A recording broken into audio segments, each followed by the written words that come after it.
This is a Nightline Friday night special.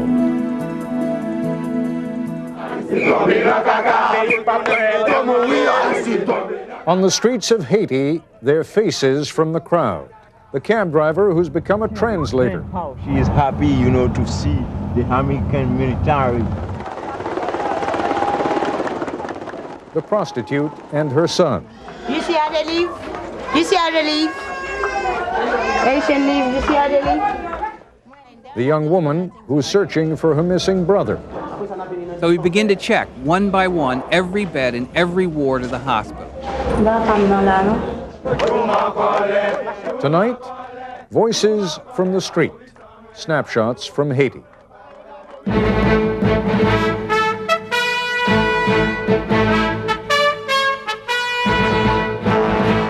This is ABC News Nightline.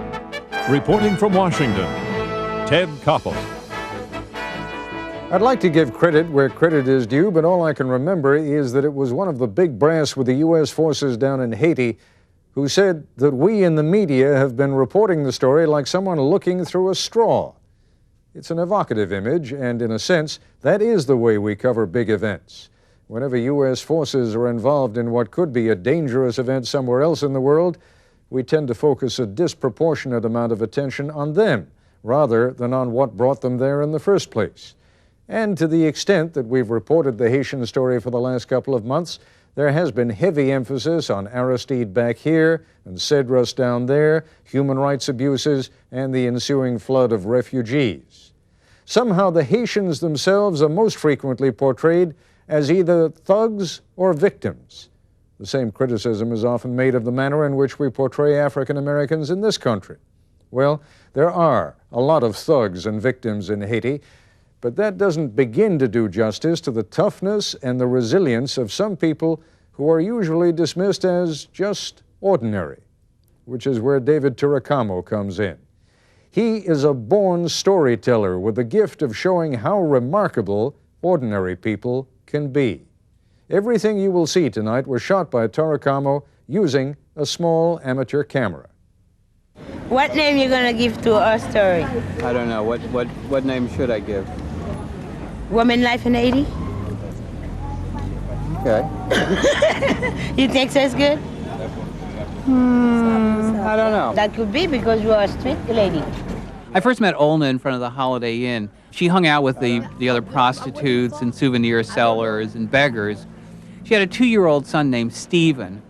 I was fascinated by her because she was one of the few people in Port-au-Prince who wanted to talk about anything and everything and with complete openness. Is this your street? Yes, this is my street. Everybody know me around. Uh-huh. Bonsoir les enfants. First place she took me was her neighborhood. She wanted me to see the street where she lived. Even though it was only about 6 blocks from the Holiday Inn, apparently they never see white people. Bonsoir. Bonsoir, monsieur. Bonsoir. Bonsoir. Bonsoir. Why is everyone so surprised? Because the first time there is a white man come in the place. That's what Bonsoir. Bonsoir, mes amis.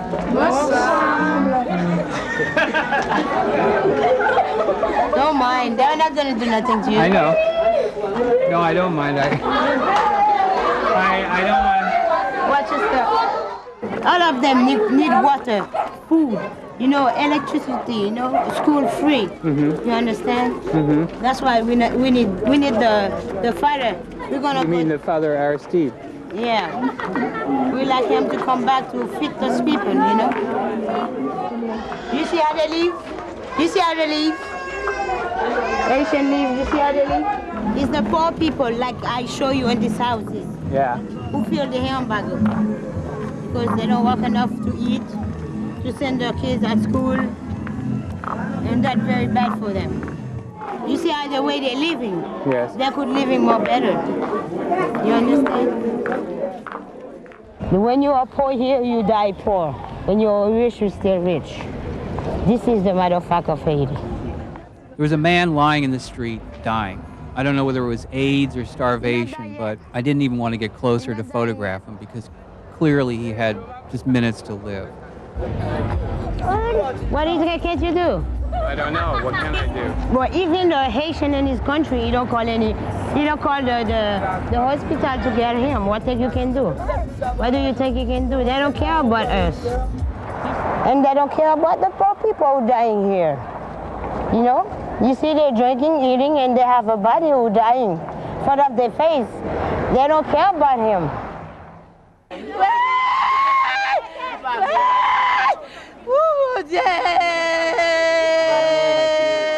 At one point, we walked by the hospital late one night, and apparently there'd been a car accident. The family had rushed to the gates in front of the emergency room. And what was amazing to me is that they wouldn't let anybody in, even the mother, the father, uncles, brothers. They all just stood outside screaming, yelling, becoming hysterical. I guess the real nightmare of this whole thing is, too, that the hospital, besides being understaffed, has no medicine. You know why they've been like this? Because they know when the people make accident, they will be expensive things for them because the medicine is expensive. And that's why they are so sad like this, crying.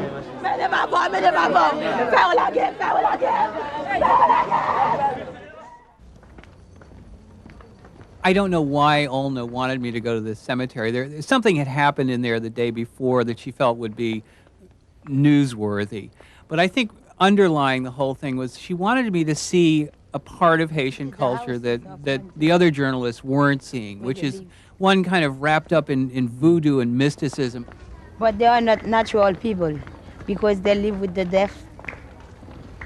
What do you mean? They are not natural because they live with the deaf. With death? Oui, because they sleep behind a cemetery. Because there's a plenty mystic people, you know? Because the cemetery has plenty mystic power. Really? Sure. Nobody in Haiti will admit to practicing voodoo. If you ask anybody in Haiti what they believe in, they'll say, oh, Christianity, I'm a Catholic, I'm a Protestant. And yet voodoo is everywhere, and it's part of the culture. Even Olna, though she professes to be a Christian, she's convinced that voodoo has special powers, like powder, a powder that was going to turn the Americans back. Well, do the Haitians think the Americans are scared?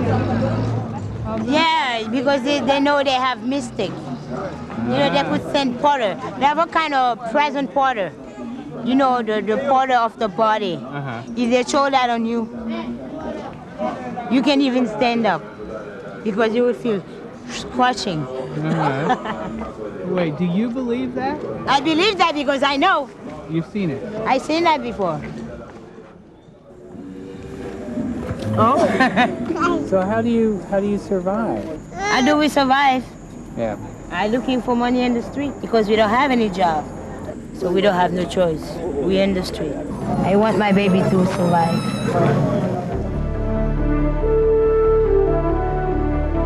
This is ABC News Nightline.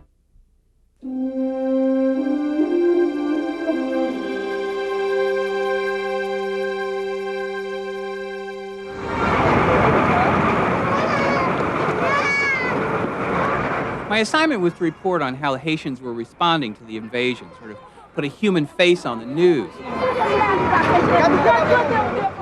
But in a country ruled by political violence and secret police, how do you decipher people?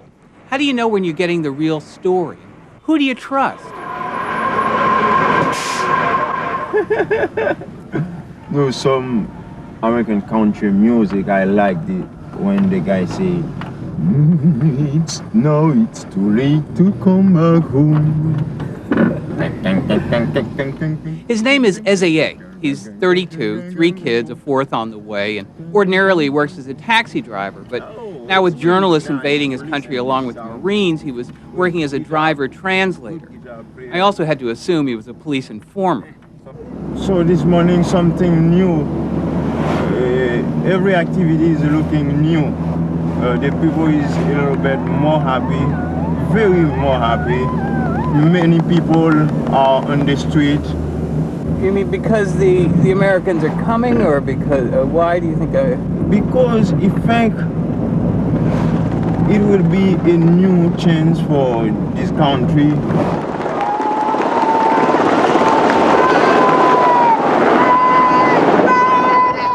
From that first Monday when the Marines landed, we were like spectators watching this drama unfold from the front seat of his car. Look at it. many people.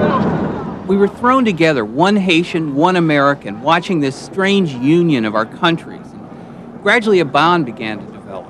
It's really important to stay close of you because I see the people start to move, you know. Okay. So I don't want to lose you.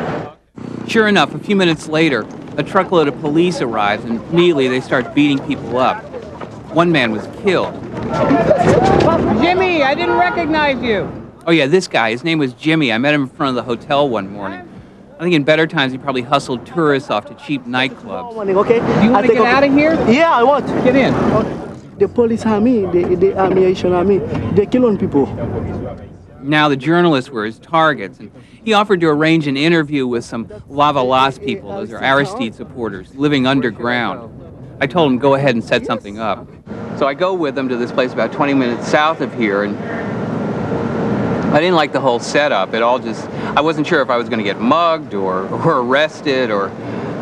So I meet a guy who's like, yeah, he's had some trouble with the police and says he's Lava Las, he's pro-Aristide, and that's why he keeps getting beat up and chased by the cops, but he's still living where he's been living for the last several years. And If the guy has so many problems, really, he should be moved. He could not stay in this house. So close of the police station, so it's really difficult for me to believe in this story. yeah. What SAA explained to me is that, look, if you have trouble with somebody borrows money from you and then doesn't pay it back, you go to the police and you say, hey, you know that guy over there? He's Lava Las, get him. So who knows who's really on which side or the other? But nobody's really been honest with me. But I wasn't the only one having a hard time sorting it all out. Someone's son was shot. A young boy had been shot by the attachés, the secret police, and at first we heard it was this woman's son and they'd meant to kill the kid. Later it turned out it was her younger brother, and it was all a rather unfortunate accident. But for many Haitians, this was the first and maybe the last time that they'd have the undivided attention of the world's press on them.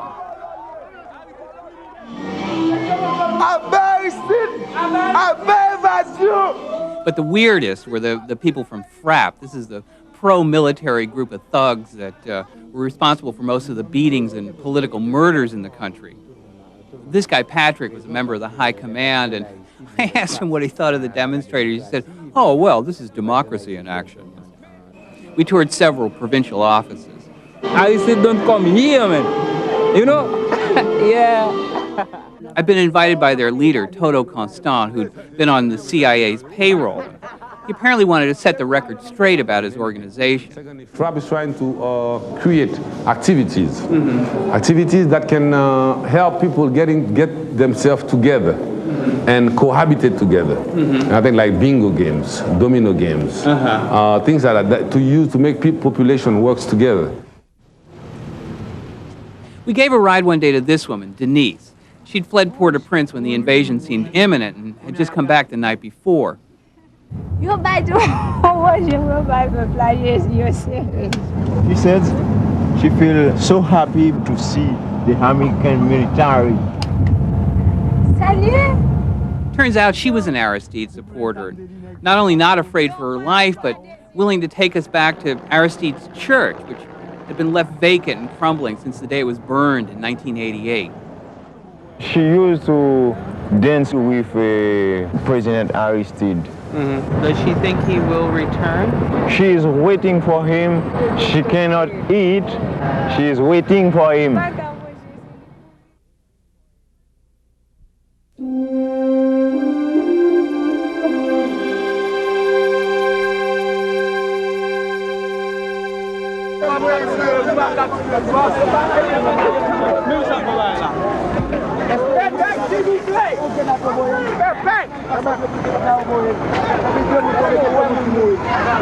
Tell him he's going to feel a stick again.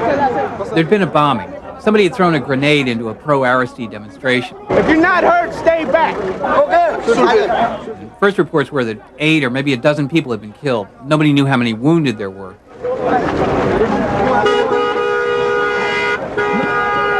The crowd thought a grenade had been thrown from this truck, and they trashed it as revenge. There were 3 bodies, though it was unclear whether they'd been killed in the attack or by the crowd. Of course, at this point, our car breaks down. A crowd gathers to watch SAA fix the carburetor. And that's when I met Lena. It took a minute before I realized that she was asking for help. Villemont Blanc. She said her brother was one of those killed. I didn't exactly know what to do, but I said, all right, look, we'll take you to the Red Cross and see if he's there.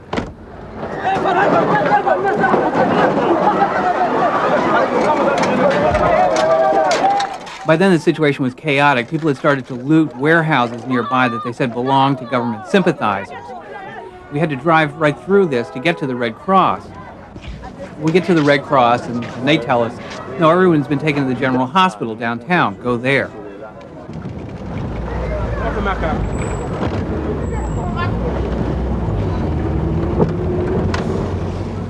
So we get to the General Hospital, and it's swarming with reporters and families and the curious. And she spots somebody in the crowd that she knows from the neighborhood, who immediately tells her, yeah, I saw your brother. They brought him in. He's dead. We start to walk to the morgue, and Lena takes my hand.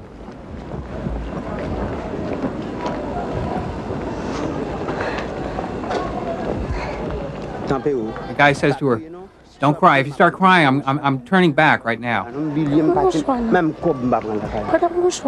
We get within 20 yards of the morgue, and there's another huge crowd gathered there. You can't tell who's an official and who's just curious. But Lena is describing what her brother was wearing, a blue shirt and sneakers, and somebody saying, yeah, I saw him. They brought him in. He's dead. And somebody else is saying, no, the morgue is occupied. It's busy, or it's closed. Come back tomorrow. I couldn't believe it, but she turned around to go home. At which point somebody whispers to me, she doesn't have enough money for car fare. I said, all right, don't worry, we'll take her. But I couldn't believe how easily they turned her back till I saw where she lives. They call this place Boston. And suddenly I understood why this woman wouldn't know where to find her brother's body. Someone who may never have been to a doctor, who's probably afraid of the police, who's never had or maybe even used a telephone. I kept wondering how she'd bury him. She couldn't even afford 15 cents for car fare. How could she pay for a funeral? And then I realized she couldn't. I would. The next morning she came back with a friend. First thing I tell her is she needs signed authorization to check the morgue. She has to get a slip from somebody named Mr. Francois. He's in the main building up on the second floor.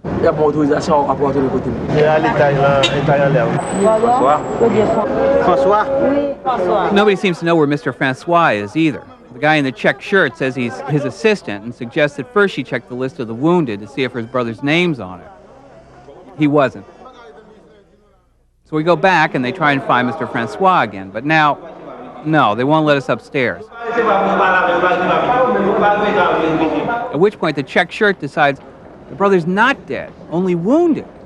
We should check the hospital. So we begin to check, one by one, every bed in every ward of the hospital. But no, I don't see him, she kept saying. He's not here. Mine's dead. They even took us to the emergency room. Obstetrics. Nothing. So finally the assistant decides we better check the morgue. Somebody says, listen, we only have 4 bodies here and the families have claimed all of them. And somebody else says, you got to go check the Marines out at the industrial park. They may have your brother's body. So we head out to the industrial park where the Marines had set up their headquarters. But there the guard tells us, nobody's here. Check at the headquarters of the Haitian military.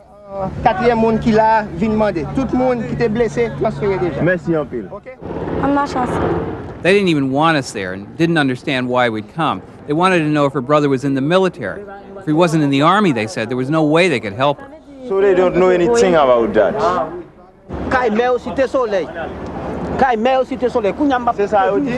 Suddenly the guy from the hospital gets an idea. The Catholic hospital. Maybe they've taken him there.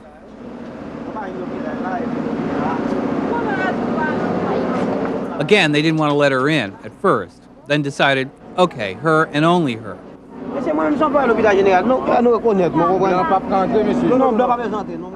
10 minutes later, she comes back. Nothing, no one. They told her to check at the General Hospital. I said, look, let's go back to the Marines. Let me ask out there. I'm sure we got something screwed up. No, she says. She's too tired. As Aya explains, the search, the confusion, riding around in a car, they've made her sick. Tomorrow she'd begin again. I told her to meet us in the same spot the next morning and we'd help. I went back the next morning to meet her, waited for an hour, and she never showed up. I don't know for sure if her brother was killed or injured or just lost in the shuffle, but like all the stories in Haiti, all questions, no answers. I'll be back with a closing thought in just a moment. It's difficult to think of two cultures more far apart than ours and that of the Haitians. As a general rule, we Americans are so accustomed to our rights that we've become the most litigious society on the face of the earth. If we don't get what's coming to us, we sue. Even here, it's easier for the rich than for the poor, but the law is an available tool to everyone. To the vast majority of people in Haiti, that is still an alien concept. The notion that law can be a shield as well as a club will require some getting used to. In that sense, Haitians can learn from Americans. But there is also a lesson to be learned from the Haitians we met tonight. What remarkably patient and tolerant people they are. They clearly deserve better than the hand they've been dealt, and most of us could probably get by demanding a good deal less. That's our report for tonight. I'm Ted Koppel in Washington. For all of us here at ABC News, good night.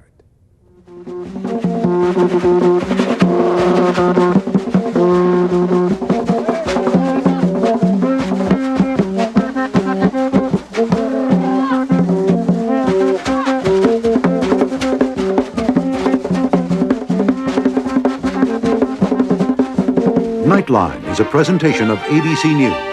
More Americans get their news from ABC News than from any other source.